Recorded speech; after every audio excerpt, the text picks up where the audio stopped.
जी hello दोस्तों, मैं हूं कमर शीमम। और दोस्तों, जिस तरह के आप देख रहे हैं, मेरे साथ मौजूद हैं साजिद ताड़ साहब। सबसे पहले तो आपके बहुत बहुत शुक्रिया सर। माय प्लेजर चीमा साहब, थैंक यू सो मच। ताड़ साहब, सबसे पहली खबर तो ये है कि अमेरिका जो है वो पाकिस्तान के अंदर जो ह्यूमन राइट्स वायलेशंस हैं उस हवाले से उन्होंने एक रिपोर्ट जारी कर दी है। और उन्होंने कहा है कि पाकिस्तान के अंदर मीडिया को हरास किया जाता है, माइनॉरिटीज़ को हरास किया जाता है। इंडिया का उन्होंने कोई लंबा चौड़ा जिक्र नहीं किया, मणिपुर का बस किया है। और ताड़ साहब, दूसरी तरफ अमेरिका के जो स्पोक्स पर्सन है स्टेट डिपार्टमेंट के, उन्होंने कहा कि अगर पाकिस्तान जो है वो ईरान से ट्रेड करेगा तो उसकी आप इम्प्लीकेशंस भी समझ लीजिएगा, ये हमारा पैगाम है। और उन्होंने कहा कि अमरीकी ज़्यादा बड़े इन्वेस्टर हैं पाकिस्तान के अंदर, सो इन इन चीज़ों को ज़रूर देखें। तीसरी एक अहम बात यह है कि पाकिस्तान के एक सहाफ़ी हैं हामिद मीर साहब, वो नरेंद्र मोदी साहब की एक लफ्ज़ को कंफ्यूज कर गए, जिसपे इंडिया और पाकिस्तान के मीडिया के लोगों के दरमियान एक बहस शुरू हो गई है, जिसमें नरेंद्र मोदी साहब कह रहे हैं अर्बन नेक्सल्स की बात कर रहे हैं कांग्रेस के बारे में। तो हामिद मीर साहब उसको कंफ्यूज कर गए एज अर्बन नस्ल। ठीक है जी, कि अरबी नस्ल जो है। तो वो कह रहे हैं एक तरफ जो अरबी हैं वो नरेंद्र मोदी साहब को बड़े हार डालते हैं, दूसरी तरफ वो आपको जो है वो कह रहे हैं कि जो अर्बन नस्ल के लोग इधर आए हुए हैं इंडिया के अंदर। सो इस पे भी तार साहब जरा कमेंट करें, ये कंफ्यूजन जो फैल रही है इस पे भी कमेंट करें। और ये जो अमेरिका तार साहब बार बार पाकिस्तान को प्रेशराइज कर रहा है, इस पे आप कैसे देखते हैं? चीमा साहब, इस वक्त अब कुछ अरसा लगेगा, थोड़ा अरसा लगेगा कि सारी चीजें अनफोल्ड होगी, लेकिन इस वक्त जो पाकिस्तान के अंदर चीजें हो रही हैं वो उस पर बिल्कुल मैं समझता हूं ना सिर्फ पाकिस्तानी खुद कंफ्यूज है, पूरी दुनिया कंफ्यूज है। ईरानी सदर का दौरा एक बड़े सेंसिटिव हालात के अंदर, जबकि सबसे पहले तो 2 महीने पहले आप खुद एक दूसरे के ऊपर मिसाइल दाग रहे थे, और उसके बाद अभी तकरीबन हफ्ता पहले वो इसराइल के साथ और पूरे वेस्ट के साथ वो हालते जंग में है ईरान। फिर वो उनका पाकिस्तान आना, फिर उस वक्त उससे बिल्कुल हफ्ता पहले सऊदी डेलीगेशन आना, और बहुत बड़ा डेलीगेशन आना। और उसके बाद आपके पाकिस्तान मिलिट्री एकेडमी के अंदर तुर्की के चीफ ऑफ आर्मी स्टाफ को उसका आना, चीफ ऑफ आर्मी का आना। फिर उसके बाद मियां साहब का चाइना चले जाना, डार साहब के साथ, डार साहब को साथ लेके, जो उनके रिश्तेदार हैं, समधी हैं। लगता है फैमिली ट्रिप है। कुछ कहते हैं लोग इलाज कराने गए हैं, कुछ कहते हैं कि कुछ पैसों का बंदोबस्त करने गए हैं। खैर, पैसे भी इलाज ही है, पैसा आ जाए वैसे से तो वैसे ही ठीक हो जाती है। लेकिन चीमा साहब, उसमें एक अजीब सा एक, और दूसरा आपके फाइनेंस मिनिस्टर वॉशिंगटन डीसी में है। आप जिस स्पीड के साथ निकले सारे लोग पैसे के लिए, खासकर, हालात बड़े अजीब से हैं कि पता नहीं ये क्या है कि आपने कोई मुल्क छोड़ा नहीं है अभी तक। मेरा मकसद है कोई 2-4 मुल्क के पीछे बचे हैं, उनको भी बुला लेते आप। यूरोप से भी पैसे आ सकते हैं, बल्कि यूरोप के हाई कमिश्नर से पीटीआई के लोग मिल रहे हैं। आपने देखा होगा कि आपके गोर अयूब साहब, उमर अयूब साहब, और गोर साहब है, उनकी तस्वीर यूके की हाई कमीशन के साथ है। मेरे आपने सारे चारों कोने कवर कर दिए हैं, और हफ्ते 10 दिन के अंदर बड़ा कंफ्यूजन सा है। अब ये देखें कि इसके रिजल्ट क्या निकलते हैं। लेकिन जो लोग पैसे ढूंढ रहे हैं उनका कोई ट्रैक रैकेट को इतना ये ठीक नहीं है कि पाकिस्तान के लिए इतना प्यार, और वो भी हफ्ते के अंदर अंदर। ईरान के साथ 10 बिलियन इधर से हो गया, 8 बिलियन आईएमएफ का हो गया। मियां साहब सीपैक के लिए कोई 50 बिलियन मांगने चले गए हैं, और तुर्की के साथ और सऊदी अरेबिया के साथ 5 बिलियन वहां से आ गया। मैं तो ये 100-150 बिलियन आता नजर आ रहा है मुझे। मैं तो कल रात सो ही नहीं सका चीमा साहब। मैं तो सोच रहा था कि अमेरिका छोड़ के सिटीजनशिप पाकिस्तान शिफ्ट हो जाऊं, कि इतने डॉलरों की रेल पेल वहां पे। वो जो मुर्शद कहा करते थे कि यहाँ पे गोरे आके लाइनों में लगेंगे जॉब ढूंढने के लिए, मुझे लगता है वक्त आ गया। जब $100 बिलियन यकलख्त आएगा पाकिस्तान में, तो चीमा साहब ਤੁਹਾਡੇ ਦੇ ਹਾਸੇ ਨਿਕਲਦੇ, ਕਹਿੰਦੇ ਡੁੱਬੀਆਂ ਰਕਮਾਂ ਜੋ ਤਰ ਗਈਆਂ ਤੁਹਾਡੀਆਂ। लेकिन चीमा साहब डॉक्टर एक साहब, हमारे हफ्ते के अंदर अंदर इतनी कॉम्पिटेंट लीडरशिप है हमारी, तो फिर इन्ना बड़ी बुढ़े होने से। कॉम्पिटेंट। मैं हैरान हूं, हफ्ते 10 दिन के अंदर अंदर आपने सऊदी अरेबिया, ईरान, उसके बाद यूएसए, उसके बाद टर्की का आना, फिर चाइना जाना। मुल्क तो आपने छोड़े ही को नहीं। पीछे जर्मनी, यूके यूके जर्मनी बच गया, पता नहीं जर्मनी और फ्रांस हो सकता है कि एक भाई उधर गया, दूसरा फ्रांस चला जाए, शहबाज शरीफ साहब। लेकिन चीमा साहब, इसमें से जो मैं देख रहा था, हम ज्यादातर मेमोरेंडम ऑफ अंडरस्टैंडिंग साइन होते हैं, उससे आगे क्लोजिंग तक हम नहीं पहुंच पाते। सऊदी ये बात है। डेलीगेशन आया है, सिर्फ मेमोरेंडम ऑफ अंडरस्टैंडिंग साइन हुए हैं। जिसमें पीछे खड़े हो जाते हैं वजीर आजम साहब और सुर्खियां बस बन जाती हैं कि 5 बिलियन इधरों आ गया, 10 बिलियन इधरों आ गया, कौम हंस पड़ती है। जिस तरह वो लतीफा है, वो कहते हैं हासे तो निकलने ने डुबियां रकमा जो तर गई, लेकिन एक रिजल्ट जीरो है, रिजल्ट जीरो। कौम जिहाद के चक्कर में है और ऊपर को 5,000 लोग जाने, मैंने जिसको आपको मिसाल दी है, वो सारी दुनिया के चक्कर लगा रहे हैं कि पैसे मंगा। आज एक और खबर भी आ गई है, बल्कि उसके ऊपर लोगों ने ट्वीट भी, कि मुर्शद पाक जिन्होंने आते ही वजीर आजम हाउस की भैंसें और गाड़ियां बेच दी थी, उनके हेलीकॉप्टर का खर्चा 98 करोड़ के पता 90 करोड़ था और 1 अरब के करीब उनका था। जहां जो हेलीकॉप्टर के ऊपर वो बनी गाला के आसपास फिरते रहते थे, घूमते रहते थे, उसके ऊपर सैर करते रहते थे। मैं वो मुर्शद जो थे उनका आज वो भी सामने आ चुका है और मिली जुली खबरें अजीब सी आ रही हैं। कुछ कह रहे हैं कि पीटीआई को 2 एनआरओ ऊपर नीचे मिल चुके हैं, ईसीएल से नाम उनके निकाल दिए गए हैं कि ताकि ये लोग भाग जाएं यहां से।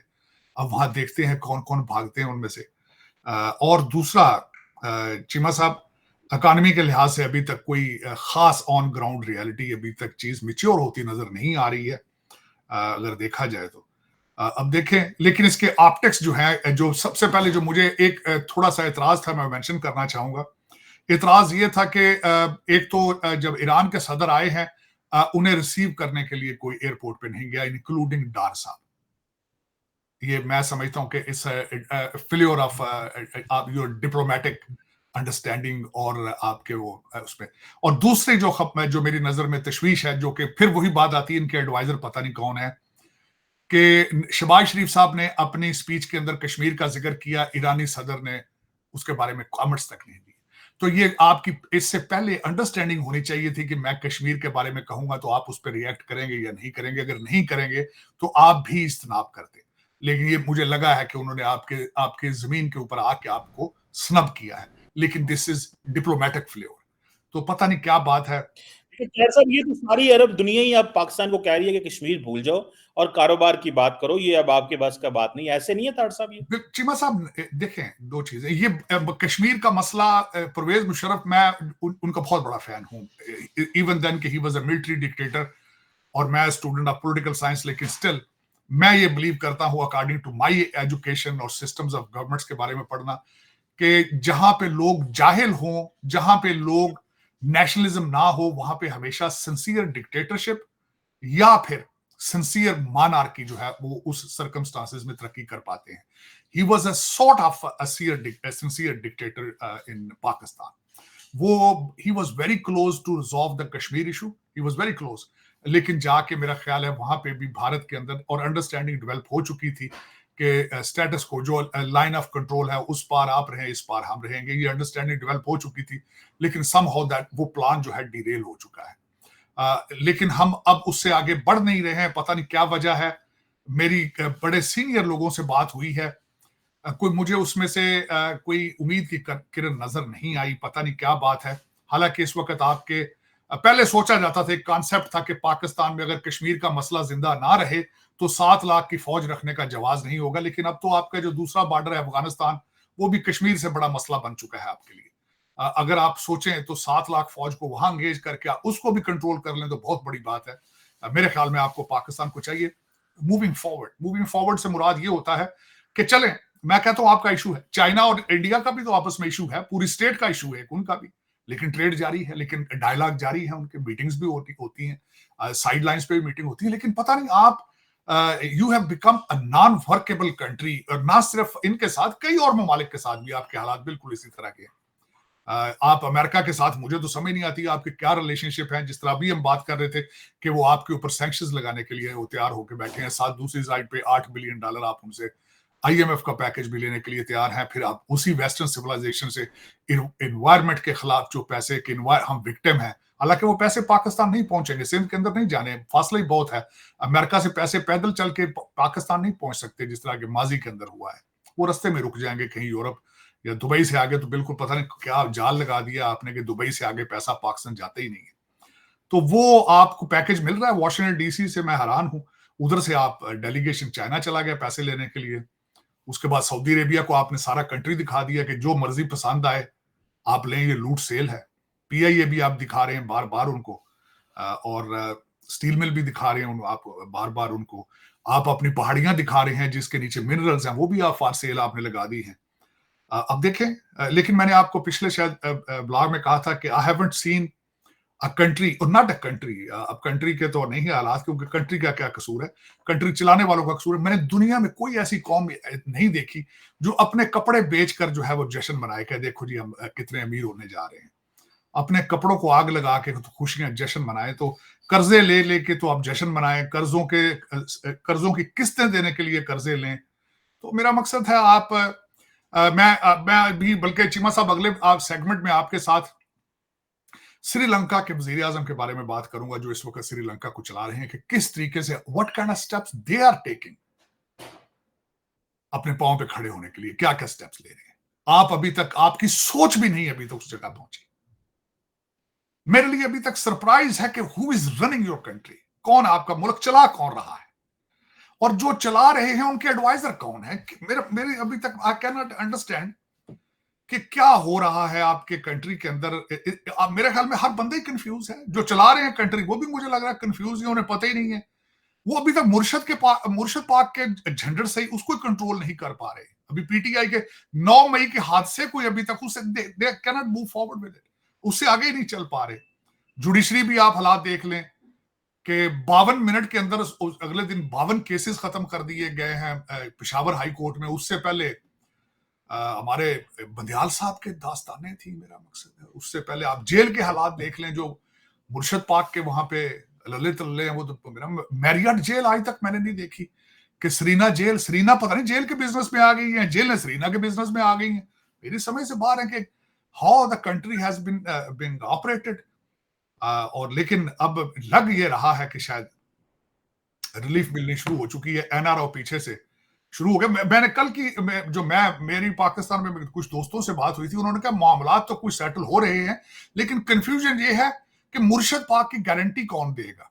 मैंने फौरन यहां बैठे वाशिंगटन डीसी में मुझे अंदाजा था कि बीबी बुशरा, मेरे ख्याल में तो आपकी एस्टेब्लिशमेंट या दूसरे अदारों को खान साहब से तो बात भी नहीं करनी चाहिए, बात करें बुशरा बीबी से, जिनके हुक्म पे सारा कुछ वो करते हैं, जिनके हुक्म के ऊपर उस्मान बुजदार आया था, जिसके हुक्म पर एन से इमरान और एम से अली अमीन पिक किए गए हैं। उनसे बात करें। भाई आप बताएं, एन से कोई किसके साथ बात करें। तो क्योंकि मुर्शिद पाक पहले गुजर खां के एक पीर के पास मुरीद थे उनके, उससे पहले, और फिर दूसरी दफा वो मुरीद हो गए बीबी बुशरा के। तो अब वो मेरा ख्याल है कि मुरीद के साथ डिस्कशन करने से पहले या डील बनाने से पहले, my humble request, why don't you go to the original source. Madam Bushra के साथ बैठें और डिस्कस करें कि हम 200 काले बकरों का नजराना पेश करना चाहते हैं, और प्लीज दम दरूद करें पाकिस्तान के ऊपर और रहम फरमाएं, पाकिस्तान को के ऊपर तरस करें कि ये तड़प तड़प के लोग मर रहे हैं। 250 मिलियन लोग हैं जिनका कोई फ्यूचर नहीं है, कोई फ्यूचर नहीं। 1 करोड़ से नीचे आने वाले हैं गुर्बत से, तड़प रहे हैं लोग गुर्बत की वजह से। सुबह का खाना खाते हैं, शाम की फिक्र पड़ जाती है चीमा साहब, लेकिन पता नहीं क्या बात है, किसी को तरस नहीं आ रहा इस कंट्री के ऊपर। जहां भी मैं अक्सर ये कहता हूं, लोग कहते हैं जी कि दुबई के अंदर खैरात मांग रहे हैं, वहां खैरात, भाई सारा मुल्क ही खैरात मांग रहा है, सारा मुल्क ही खैरात मांग रहा है। जो वजीर आजम है वो भी खैरात मांग रहा है, जो दूसरे को आर्मी वाले वो भी खैरात। पता नहीं क्या, इससे आगे क्यों नहीं बढ़ रहे कि हम पांव पे किस तरह खड़े होंगे। मैं अगली दफा वैसे चीमा साहब, next time I am doing a very constructive segment based on Sri Lanka, कि वो कौन से स्टेप्स ले रहे हैं कि अपने कौम को पांव पे खड़ा किया जाए, वर्सेस ये जो मेरे आईवी लीग के लोग हैं और ये जो ब्रिटिश एजेंट हैं, इनके ऊपर क्यों नहीं चीजें असर कर रही, क्यों नहीं पढ़ रहे उसके बारे में कि Sri Lanka what kind of steps they are taking. तार साहब वहां पे एलीट नहीं है मेरे ख्याल से, क्या लगता है आपको? क्योंकि जो जो यूएनडीपी की रिपोर्ट है तार साहब, कि तकरीबन 17 अरब 18 अरब डॉलर जो है वो पाकिस्तान की एलीट कहा जाती है। सो मेरा ख्याल है श्रीलंका के अंदर वो एलीट नहीं है जो हमारे पास एलीट है, जिसकी अय्याशियों के लिए हम इतना पैसा तार साहब खर्चते हैं। मतलब अय्याशियां है ना, प्रोटोकॉल आप कभी देखें, गाड़ियां और पीछे squad, police and all this. तो मेरा ख्याल है श्रीलंका में वो माहौल नहीं है जो हमारे पास माहौल है तार साहब। और क्या उनके पास भी माहौल था। राजा पक्षा देखे ना, एक फैमिली ने किस तरीके से उसको निचोड़ा है, इस स्टेज पे किस तरह पहुंचे हैं, बड़े बड़े प्रोजेक्ट किए उन्होंने जिस तरह आप करते हैं। और फिर क्रेडिट लेते हैं आप उसका। मैं कल किसी से बात कर रहा था कि मैडम मरियम जो है इस वक्त बार बार मोटरवे का जिक्र करती है। ये नवाज शरीफ ने हाथों से बनाई है, वो कोरिया ने बनाई है यार। आपने बल्कि किकबैक्स लेके आपने तो फ्लैट ले लिए थे लंदन में, जो केस बने हैं आपके ऊपर, आपने उसका क्या किया? आपने डाइवो वालों के केस पढ़े, जो उस वक्त कोरिया के अंदर पाकिस्तानी एम्बेसडर था, उसका इंटरव्यू सुने, इस बच्चों को सुनाए, जो गाफ खेलता था डाइवो वालों के साथ। उसने कहा कि मुझे डाइवो के सीईओ ने खुद बताया था, मैंने इनको पैसे दिए मोटरवे पे। वो जिधर जाती है कौम को बताती है, ये देखें ये नवाज शरीफ कोई बजरी पात डालते रहे मोटरवे की, यार पता नहीं। और इसी तरह के राजे पक्से उधर थे। अब देख ले इस फैमिली के हालात, उधर से दूसरी आसफा भुट्टो के हालात देख ले। इसी तरह ये राजे पक्षे हैं सारे, ये हालात उनके भी थे वहां पे। और दूसरी पढ़ी वहां पे रेट ऑफ लिटरेसी बहुत ज्यादा है, वो भी बड़े टेक्निकल तरीके से लूटते रहे। फिर उनके पास भी कर्जे ले लेके उन्होंने जो अपनी अपनी सी पोर्टें बेचते रहे चाइना, वो भी यही करते रहते। आप बिल्कुल थोड़े पैड़ा भरा, लेकिन दे हैव गॉन बैक, क्योंकि एजुकेशन काफी है और लोग निकले हैं बाहर सड़कों से। सबसे बड़ी बात है आपके लोगों ने अभी तक ये नहीं किया, उन्होंने घरों में घुस घुस के इनके स्विमिंग पूलों के अंदर जा जाके इनको पकड़ के मारते रहे राजे पक्षे की फैमिली को, सबको। आपने वो नहीं अभी तक किया, आप वहां तक जा नहीं सके और जाएंगे भी नहीं शायद, क्योंकि आपके मेरा ख्याल डीएनए में चीजें मौजूद नहीं है। आपके ऊपर आज तक जब भी किसी ने हमला किया है बाहर से, आपने रेजिस्ट नहीं किया, आप लेट गए हैं, उनके सामने सरेंडर किया। तो इसी तरह जब आपको पुलिस पड़ती है, फौज पड़ती है लितर लेकर, आप लेट जाते हैं। आपके अंदर माई बाप सन तो पता ही नहीं, सन तो बंदे फाड़ के ले गए सन। हो देखो जरा मैं मिसाल पेश करना चाहता हूं। मुर्शद पाक का भांजा है, उसने कोर कमांडर की पतलून ऊपर खड़ी करके बताई है, तो मुर्शद की स्टेटमेंटें देखें उसके बाद। पहले उन्होंने कहा ये तो हमारे लोग ही नहीं, ये तो सारे एजेंसियों के लोग थे। फिर कभी कहते हैं हमारा इनके साथ ताल्लुक ही कोई नहीं है, फिर कभी कहते हैं इनको जेलों से निकाले। छह तो स्टेटमेंटें, तो छह किस्म के यू टर्न है, अजीब अजीब। कौम चली हुई भाई, कौम के लिए मुर्शद है, इसके बगैर हम चल ही नहीं सकते। तो दर हकीकत चीमा साहब, जिस कंट्री के अंदर आप रिलीजन को इस तरह तरीके पर ले जाए और रिलीजन के फंडामेंटल्स का पता ना हो आपको, वहां पे एग्जैक्टली यही होता है जो उस वक्त पाकिस्तान के अंदर हो रहा है। आपके ज्यादातर लोगों को, मैं छोटी सी बेसिक की मिसाल, नमाज ही तर्जमे के साथ नहीं आती तो इनको इस्लाम का क्या पता होना। रिचुअल में फंसे हैं, बकरे देने भावे कर्जा लैके देने, क्योंकि महल्ले तकाने वास्ते कुर्बानी, महल्ले तकाने। और 2 ध्याड़े पहले उन्होंने मेहंदी ला के चादर पा के तुम झांजरा पा के गली च फेरदे रहिंदे इस्लामिक जी कुर्बानी। यार खुदा दा खौफ करो यार, बकरा तुसी नुमाइश वास्ते कर रहे हो तो फिर तुसी इस्लामिक उधर कीता, लेकिन इस्लाम तो हटा दो, क्यों रौनक वास्ते कर रहे हैं यार। और सारा बकरा ज़बा करके अपने फ्रिज च रख लेना, छिछड़े गरीबां च वंड देने बाहर, जेडे वो चंगड़ होंदे जेडे आए छिछड़े बाहर वंड देने उन्होंने, राना 3 महीने बाद पकदियां रहिंदियां। छिमा सब पता नहीं, लेकिन हाँ, when you this is how you do it. और हिपोक्रेसी, इस वक्त मेजॉरिटी लोग जो हैं आपकी रूलिंग एलीट 99.9% सारे शराब पीते हैं, बड़ी क्लास की शराब पीते हैं। मैं गया हूं लोगों के घरों में, बड़ी बड़ी खूबसूरत बारें बनाई और बाहर निकल सारे हाजी सना कहते ना नाउज बिल्ला से तो काम ही कदर नहीं किया। एक ही हासिल पाकिस्तान के अंदर इस वक्त रूलिंग एलीट आपके 3 शहरों में, लाहौर, इस्लामाबाद, कराची में, जो बंदा शराब नहीं पीता उसको महफलों में पूछा जाता खैर ते है जी भाजन तुहाडा पिता तुहाडे गुर्दे या तुहाडा लिवर खत्म तो नहीं हो चुका? अगर ठीक है तो फिर तुम शराब क्यों नहीं पी रहे? मैं कहता हूं अमेरिका में लोग इतनी शराब नहीं पीते जिस तरीके से आप पीते। डॉक्टर साहब इसकी क्या वजह है? भूख है, अमीर हैं, क्या वजह है? ये तो आप तो अमेरिका में भी रहे हैं, पाकिस्तान में रहे हैं, क्यों बाइपोलरिज्म, कॉम्प्लेक्सेस, इंफीरियर कॉम्प्लेक्सेस। फिर उसकी वजह है ना, देखें डिस्ट्रीब्यूशन ऑफ वेल्थ प्रॉपर नहीं है, लोअर मिडिल क्लास से लोग आते हैं, वो फिर थोड़ा जब वो समझते हैं कि हमने शराब पीना एक फैशन है, सिगार पीना पता ही नहीं पर सिगार की शायद मैं उतली क्लास से बह के ना वो कोशिश करते हैं अपने आप अपलिफ्ट करने वास्ते, nothing to do with it. लेकिन चीमा साहब this is how I have seen it. और उसमें मैंने आपको बताया था कि पाकिस्तान के आपके जो ज्यादा करप्शन है वो आपके लोअर मिडिल क्लास जब मिक्सअप होती है अपर ब्रिटिश एजेंटों के साथ। Lower class new British agents when they mix up, शादियां होती हैं अपर ब्रिटिश एजेंटों की बच्चियों के साथ, तो वो उनके स्टैंडर्ड पूरे करते करते फिर वो करप्शन में इस तरह फंसते हैं, ना वो नेशनलिस्ट रहते हैं, ना मुसलमान रहते हैं पूरे तरीके से, ना फिर वो इंसान रहते हैं। वो फिर लोगों के जो तबाहियां फेरते हैं, उनको लोग नजर नहीं आते, चलते फिरते डॉलर और पाउंड नजर आते हैं, फिर वहां कौमियत और कुछ भी नहीं रह जाता। मैं चीमा साहब मैं बता रहा हूं आपको कि मैं कई राज अपने सीने में ले जाऊंगा कि किस तरीके से आपकी रूलिंग एलीट सुबह शाम ब्रिटिश, अमेरिका और कनाडा के ख्वाब देखती है, सुबह शाम, और किस तरीके से उन्होंने बड़े मुनज़्ज़म तरीके से, जिस तरीके से पैसे वहां से निकाल के भागने का जो एक ट्रैक बना लिया है उन्होंने, विच इज वेरी डेंजरस। वो सारी दुनिया देख रही है इस वक्त। ये बिल्कुल सोचना गलती है कि अमेरिकन या इन लोगों को पता नहीं, इनको सबको पता है कि आपके हालात क्या है। अफसोस के साथ मैं कहूंगा कि ये हकीकत है कि यहाँ पे एक दफा बड़ा मशहूर वाकया हुआ था यूसुफ रमजी को, जब वो पकड़ा था बॉम्बिंग में, तो वर्जीनिया में जहां बैठा हूं वहां की अदालत में उसने क्वेश्चन किया था अटॉर्नी जनरल से, जज ने, कि यार तुम इतनी दूर से इसको पकड़ के ले किस तरह आए हो। मैं माजरत के साथ ही, मैं I am not pleased to say that matter fact, मुझे मेरे लिए कोई फखर की बात नहीं, आगे इस तरह की नहीं है, मैं शर्मिंदा हूं इस बात। तो उस अटॉर्नी जनरल ने जवाब दिया था, उन्होंने कहा जहां से लेकर आए पाकिस्तानी डॉलर के लिए मां भेज देते हैं। फिर लोगों ने प्रोटेस्ट किया था उसके लिए व्हाइट हाउस के सामने। I am sorry to say that, but it's reality. ये अमेरिकन कोर्ट के अंदर आज से 15-20 साल पहले कोर्ट की प्रोसीडिंग में है, गूगल करके देख लें, this is not my statement, Google के ऊपर मौजूद। लेकिन हमने क्या किया है उसके बाद इन चीजों को करेक्ट करने के लिए? अपनी प्रेस्टीज को, अपने पासपोर्ट को, ग्रीन पासपोर्ट को, अपनी सेल्फ रिस्पेक्ट को प्रमोट करने के लिए क्या किया? कुछ भी नहीं।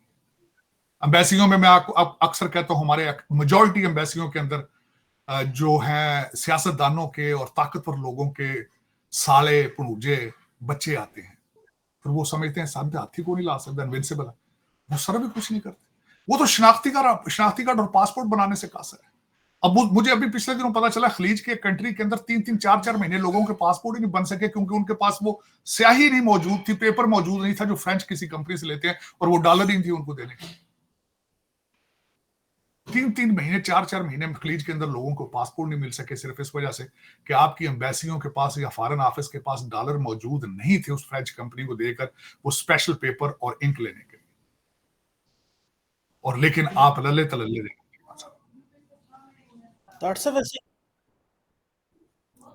साहब ये ऐसी तो बात, वैसे पता नहीं, अभी तो हमारे ऊपर सैंक्शंस भी कोई नहीं लगी कि हमारे ऊपर ये लाद है। ताड़ साहब ये अमेरिका पे बताइएगा, जरा कमेंट करें, अमेरिकी खुद अपनी यूनिवर्सिटियों में लोगों को जो है प्रोटेस्ट नहीं करने दे रहे, और हमें ये कह रहे हैं कि जनाब आपके राइट्स खराब हैं। तो ताड़ साहब ये चीनी बोल लेते हैं, इंडियन बोल लेते हैं अमेरिका को, पाकिस्तान क्यों नहीं बोल? देखिए, चाइना अमेरिका से आईएमएफ का पैकेज थोड़ी ले रहा है, इंडिया भी आईएमएफ का पैकेज नहीं ले रहा है। आपने मिन्नतें तरले करने होते हैं। आप तो कुछ statement foreign office, madam Zahra Baloch जो है, मुझे कई दफा बड़ा तरस आता है उनके ऊपर। वो पता नहीं वो आईएमएफ वालों की फोटो सामने रख के कुछ स्टेटमेंट बोल रही होती है कि इन्होंने भाईजान माइंड ना कर जाने। तो चीमा साहब देखें ना, जो आप अगर खुद सोचें, जिस तरीके आपने किस मुल्क के पैसे नहीं देने, आपने दुनिया के, मेरा ख्याल है सोमालिया और यमन के पैसे आपने नहीं देने, और इराक के शायद या लीबिया के, बाकी तो सब मुल्कों के आपने पैसे देने। तो जब ये हालात हो तो आप कहते हैं फॉरेन पॉलिसी अखा करेंगे ना। देखे ना, भारत ने रशिया से तेल लिया, उसको रिफाइन करके अमेरिका को बेचा जिनकी सैंक्शंस थी। भारत ने ईरान से तेल लिया, और हमारे कई लोग जो टीवियों के ऊपर बैठ के कह देते हैं जी देखें भारत तेल ले रहा है ईरान से, तो हमारी पाइपलाइन क्यों नहीं आती? तो 8 बिलियन मांग रहे ना आईएमएफ के पैरांच पे नहीं,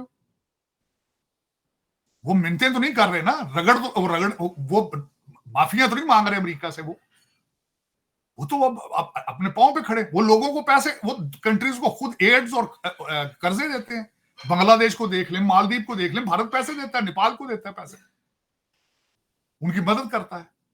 बल्कि उनके पढ़े उनका इस वक्त बीजेपी का जो मैनिफेस्टो है, वो जिस तरीके से कहते हैं पड़ोसियों की मदद करते हैं, we are first responder in the neighbourhood. तो आप कहते हैं यार कैसे, क्यों भारत के साथ अपने आप को तुम आप ये छोड़ दो, ये गलत सोचे तुम्हारी। वो आपसे 50-100 साल आगे जा चुके हैं।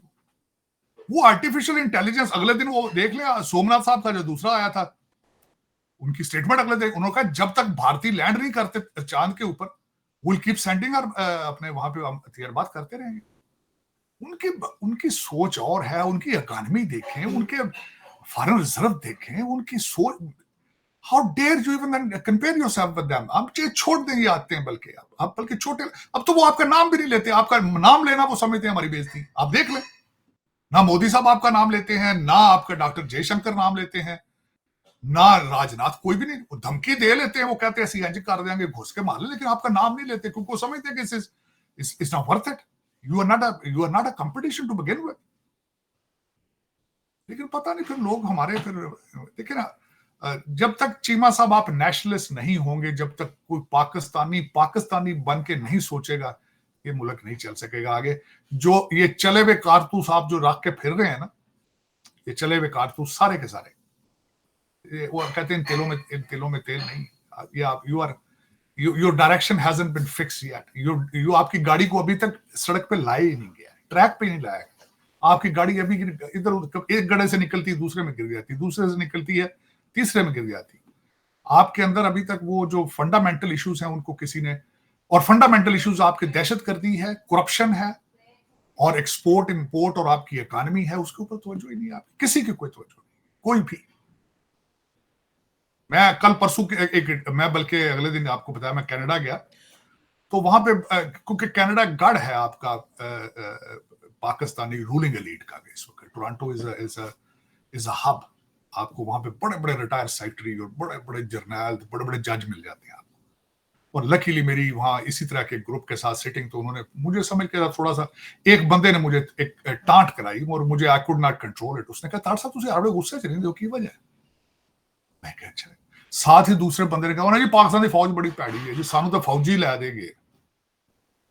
दो चीज़ां मेरे को डाइजेस्ट नहीं हो रही। मैं एक बंदे को मैं कहा प्लीज होल्ड ऑन, मैनू गाड़ी आ गई, मैनू मुका लैन दी। मैं कहा फौज कौन है? मैं कहा फ्रेंच ने, जर्मन ने। मैं कहा आपके बहन भाई हैं फौजी।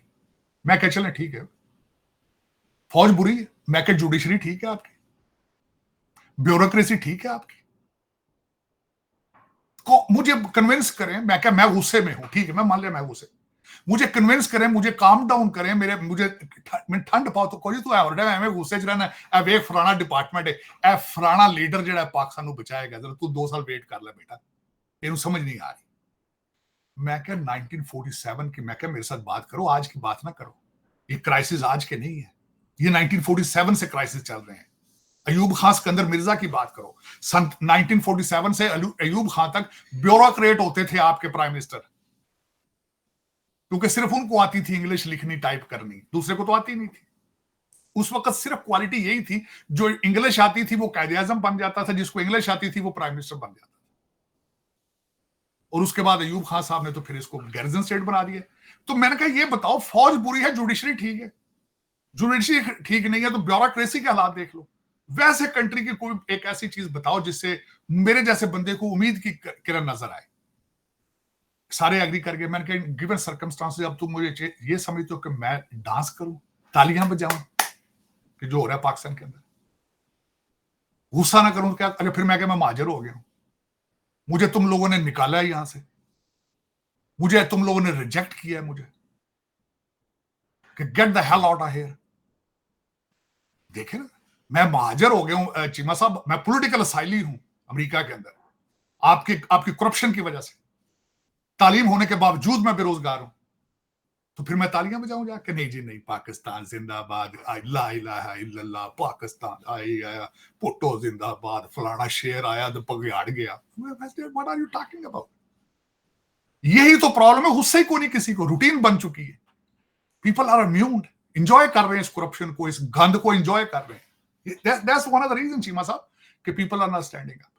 This is one of the reason. और इसमें मैंने बल्कि उठते वक्त ये भी छोड़ा, सारे जो सेक्रेटरी थे, सारे जो आए थे वहां रिटायरी, क्योंकि वो तो वोकेशन प्लेस है ना, टोरंटो तो वोकेशन करने आ जाते हैं, उनको पैसा बहुत होता है और वो डॉलरों में खर्चे बैक एंजॉय कर दिन, सुबह उठते हैं, ग्रुप उनके बने हैं बल्कि चीमा साहब, वॉक करते हैं लेक्स के ऊपर, एंजॉय करते हैं, एंजॉय, सिगार पीते हैं, काफियां पीते हैं, पैसा खुला होता है, आपका खून है, आपका पसीना है, वो टोरंटो में रख के वो एंजॉय कर रहे होते हैं अपनी वेकेशन अपने बच्चों के साथ। वो एक जो जिस तरह डिज्नी वर्ल्ड का वो कहते हैं लिविंग हैप्पीली फॉरएवर। आपकी जितनी इस वक्त करप्ट रूलिंग एलीट है, they are living in Toronto happily forever. तो उनसे मैंने उठते हुए ये भी आखिरी सटिया सी, मैं क्या मेरी सारिया किताबां पढ़ पढ़ के मैं क्या, मैं ओशो हर 1 लाख किताब तो नहीं पढ़ी, मैं बड़ियां पढ़ने की कोशिश करना, अखीर से आके कंक्लूड करता हूं मे बी इस डीएनए। चुप कर गए, चुप, क्योंकि वो खुद करके आए वारदात सारे। क्या करें, मेरे साथ क्या बात करें? तू फौज ने गाला कढ़नियां बड़ियां सौखियां, ਤੇ ਜੱਜ ਤੁਸੀਂ ਰੱਖ ਲਓ ਮੇਰੇ ਅੱਗੇ, ਬਲਕਿ ਅੱਧੇ ਜੱਜਾਂ ਦੇ ਬੱਚੇ ਉੱਥੇ ਫਿਰਨ ਲੱਗੇ ਨੇ ਟੋਰਾਂਟੋ, ਤੁਹਾਡੇ ਅੱਧੇ ਸਰਵਿੰਗ ਜੱਜਾਂ ਦੇ ਪੁੱਤਰ ਉੱਥੇ ਫਿਰਨ ਲੱਗੇ ਨੇ, ਮੈਂ ਉੱਥੇ ਤੁਹਾਨੂੰ ਕੀ ਦੱਸਾਂ। चलो चीमा साफरे बच्चे पढ़ाएंगे वहां पे ताकि वो बच्चे जो हैं वो हमें बड़े यहाँ से डॉलर भेजते हैं। गरीब मुल्क ये नहीं कि एक यूनिवर्सिटी नहीं हम बना सके कि बच्चों को डॉलर भेजते हैं और फिर वो डॉलर भी इलीगल जाते हैं। मैंने तो देखा है वहां पे, आपको तो ज्यादा पता है कि वहां पे पाकिस्तानियों को कहते हैं तो उसी उथे दे दिया जैसी तो इतने दे देंगे।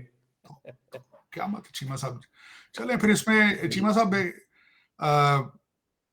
जब तक आपके बच्चे जब तक इंडियन खबरें नहीं सुनेंगे, गाने सुन रहे हैं, हर शादी आप अटेंड करें लगता है आप ये दिल्ली और बॉम्बे की शादी, सारे गाने इंडियन होते हैं, सारे कपड़े डिजाइन वहां।